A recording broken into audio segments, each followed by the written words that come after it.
Hello and welcome to Bloke on the Range. Today, the Lebel. However, not its mechanics, because Ian of Forgotten Weapons has done a brilliant series on French rifles and we have pretty much nothing to add on that front. Yeah, watch CNR's version of it as well. It has some even more info. Exactly. Right. What we can add though is how the ever-loving this happened. Right. Now, it's often stated uncritically that this was the first of the generation of new rifles. No, it's not. No. Sorry, It's very much not. The only innovation in the entire weapon system, to use the modern terminology, is in here. And it's not even this itself, it's just the powder. Right? There is no innovation in anything else. 8mm-ish bullets were already being done by Steyr for the Portuguese Guedes. Yeah, that was being tested already in 1884 when they were working together with Steyr. And really the only innovation is the powder. People get too fixated on the powder, and it's permeated the literature, it's permeated the common knowledge that this is the first of the new generation of small bore smokeless repeating rifles. No, it is the last of the previous generation that just happens to have smokeless powder in it. So, how this happened was new Minister of War, General Boulanger. I wonder if he liked bread. Probably. Anyway. You should read his history on Wikipedia. He was quite a character. Anyway, he rocks up into office in late January of 1886 and says, okay, I want a new rifle on my desk by the 1st of May. Using the new powder. Using the new powder. That's not a very long lead time. I mean, we're talking let's call it start of February, once everyone's cleaned their trousers. So we've got a 3-month lead time on a rifle.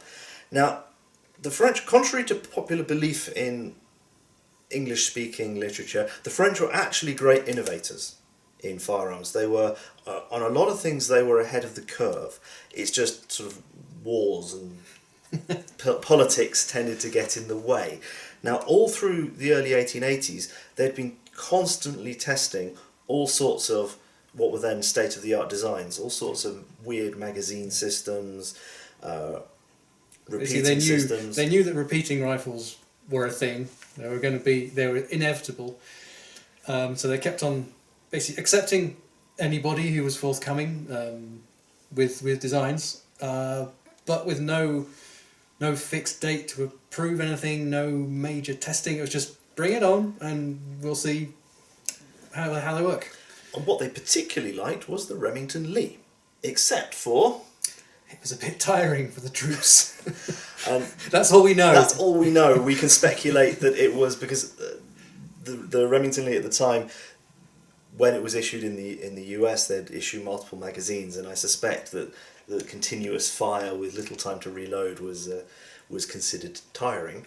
Or carrying around box magazines instead of loose ammunition. I don't know.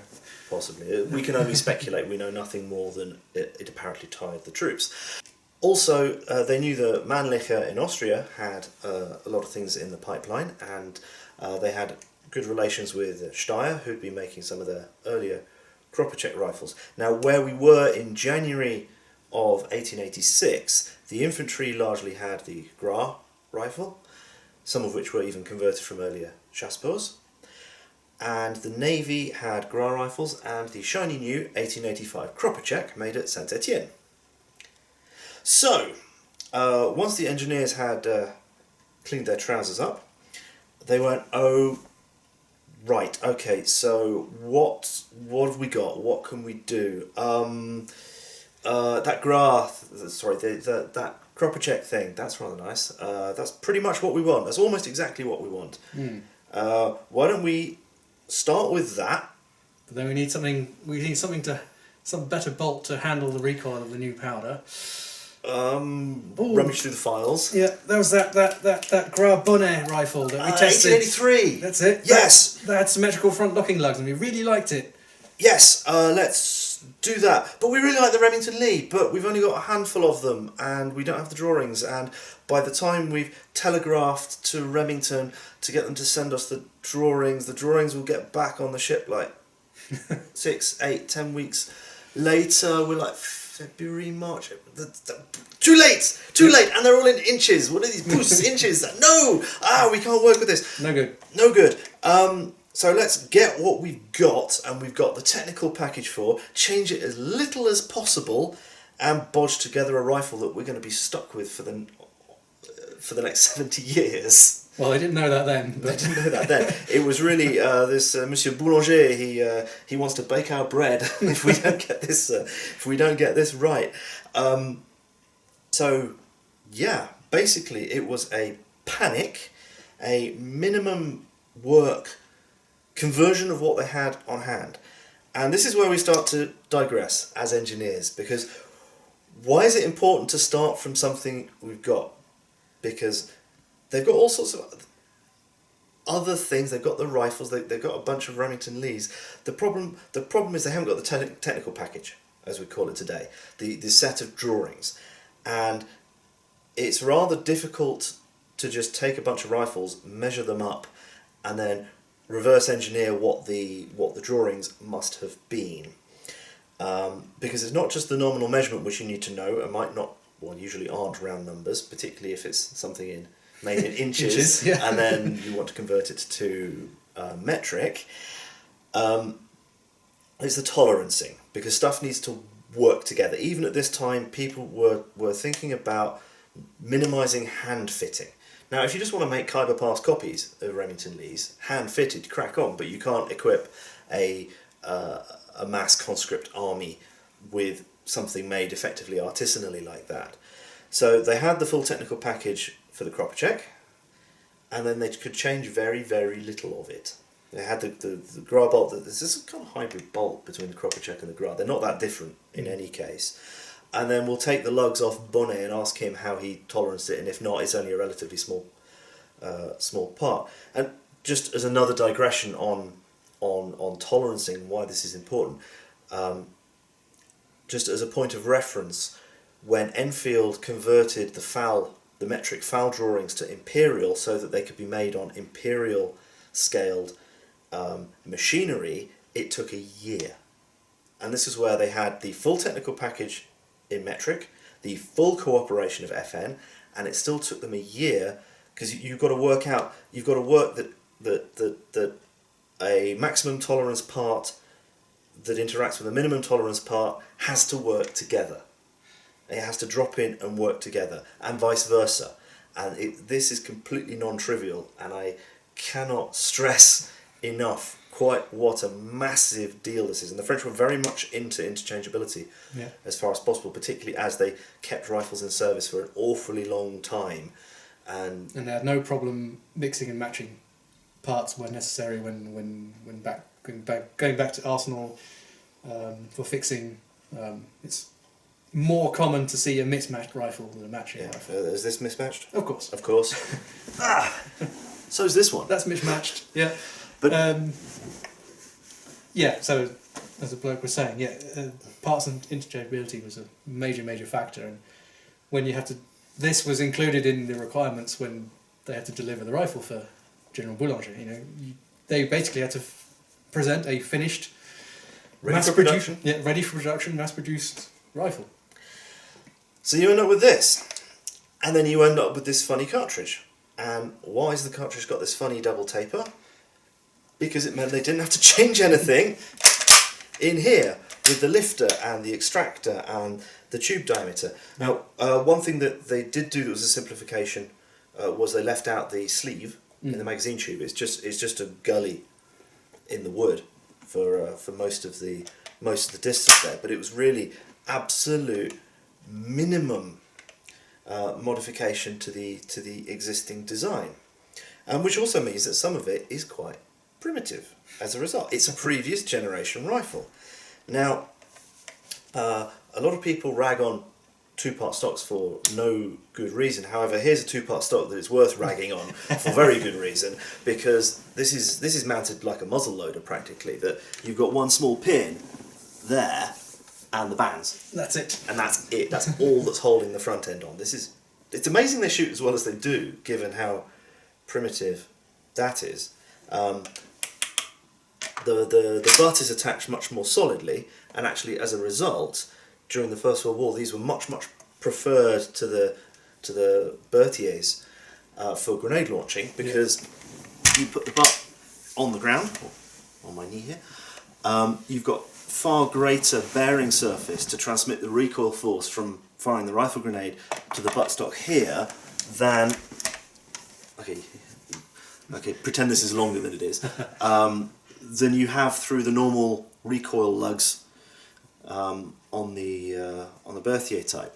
Now, sometimes it's reported, I believe, that it's because the barrels were stronger, but from about mid-war, the barrels on the long Berthiers and the Lebels were identical. They wanted interchangeability between them. They made some slight tweaks, and all rifles getting a new barrel got the same barrel.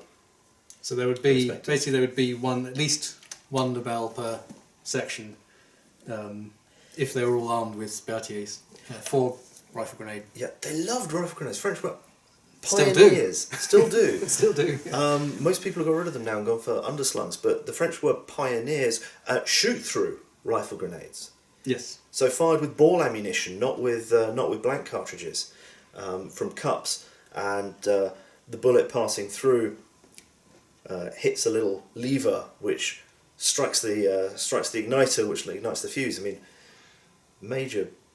And then they used it as the VB launcher. It's lasted for decades. You just kept on adapting it to the next rifle. It's just a bayonet mounting on the front sight. It got phased out with the NAS 36 with the spigot model 48 adaptation, but prior to that, I think it had 60 years almost in use, that VB launcher.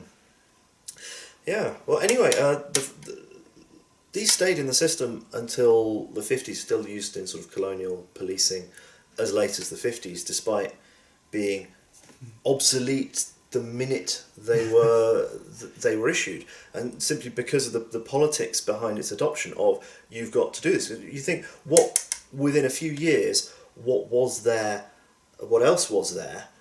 Well, we get Lee Metford. Okay, the cartridge is still black powder. But contrary to popular belief, 303 was always intended to be smokeless. It wasn't a black powder cartridge adapted to smokeless. It was a smokeless cartridge. They didn't have a powder they liked early enough, so they used compressed black powder, single pellet of compressed black powder, as a stopgap. That's often completely mangled in the literature, because you wouldn't make a black powder cartridge that small. No. So that was starting to be issued in 1888. You've got the German 1888 commission rifle, which is a Mannlicher en bloc clip loader, smokeless, also rimless 8mm, and actually both the French and the Brits were ended up with rims because of early adoption. Basically, they were a little ahead of the curve with that. 1889, you've got the Belgian Mauser 1889. Also, with a design date of 1889, you've got the Schmidt-Rubin 1889, and these are all massively better, more modern, more effective rifles. All these others are the first of the new generation. Yeah. Box magazines, compact. Okay, the Lee Metford was again suffered from being a bit early, didn't get charger loading until much later, but certainly the German and the Swiss rifles. Charger or clip loading, box magazines, really, they are the first of the new generation. So that's the thing, it's obsolete because it's the last of the last generation. Yes, and the only thing modern about it is the propellant at its moment of adoption. And despite all the massive secrecy around the propellant, it was reverse engineered within short order. Because to be honest, nitrocellulose was known. Basically, smokeless shotgun cartridges existed before smokeless rifle ammunition because they couldn't get the burn rate right. It worked too fast, and the trick, what was it? What was his name? Paul Vey. Paul Vey. He managed to get the burn rate right so that you could use it in rifle cartridges. But as soon as a chemist sees how he's done that, reverse engineering that is easy because they're all set up to produce nitrocellulose for explosive use anyway. So it's, oh, okay, we do this with it, and hey, it works. So that's why everyone was on smokeless within a couple of years Once after the word was out.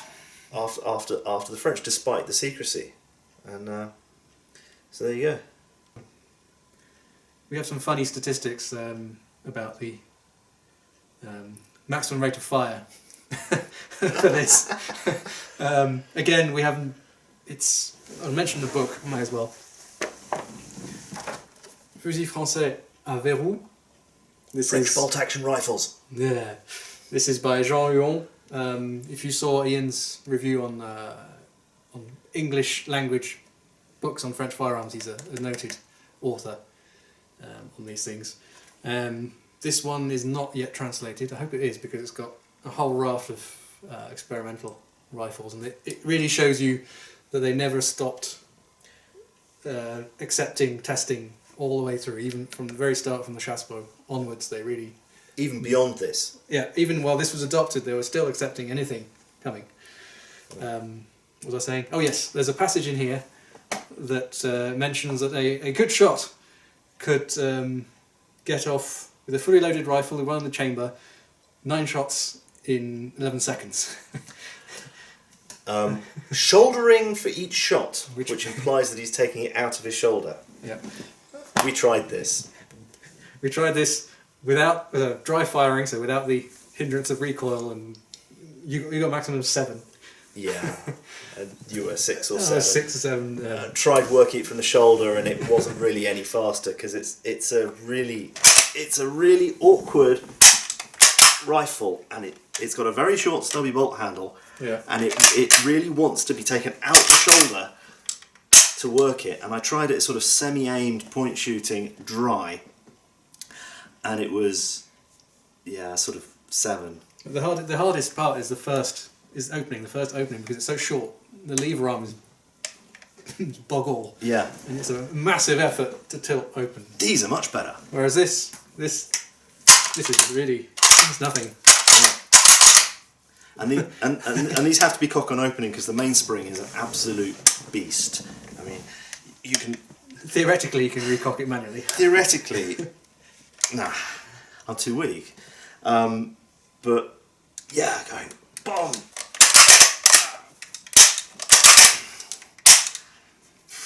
Forget it. Yeah. They're also claiming 20 rounds a minute. Yeah. This implies at least 2 reloads with a tube mag. Yeah, so starting with 8 in the mag and 1 in the chamber, and contrary to popular belief, you can get 10 rounds into these because if you want to, you can get 8 in the mag, 1 on the lifter, 1 in the chamber. There's no safety catch, so they would be typically carried with 8 in the mag and 1 on the lifter, wouldn't they? Yeah, and you'd have to work the action. Work the action to get the first one, and then you've got 9 rounds. If you just stuff the magazine with 8 rounds. Now you work it twice, yeah. It's like the 3rd time you close it that you've got a round in the chamber. 20 rounds a minute, forget it. I mean, maybe someone trick shot it, trained himself to do it as a demo, as a PR gag or something. But because they heavily publicised. They heavily publicised it through propaganda for the troops. They were saying, yes, this is the first of a new generation. This is it. This is. You've got an awesome rifle. Yeah. Don't look at the Germans over there with a clip loader. Which, when you've been marching with a Gras for ages, because I've got 9 rounds. Because the basically the Navy had the repeating rifles. The Army were aware of them, but for some reason they didn't care. So yeah. They never saw the 87 Kropotchek, the 84 and the 85. They were never really mass issued. So the average conscript would not have known of their existence probably, unless he happened to be in Marseille and see his naval friends walking past him. Yeah. Another good anecdote is if you fire too much, the rear sight solder will melt and it will fall off.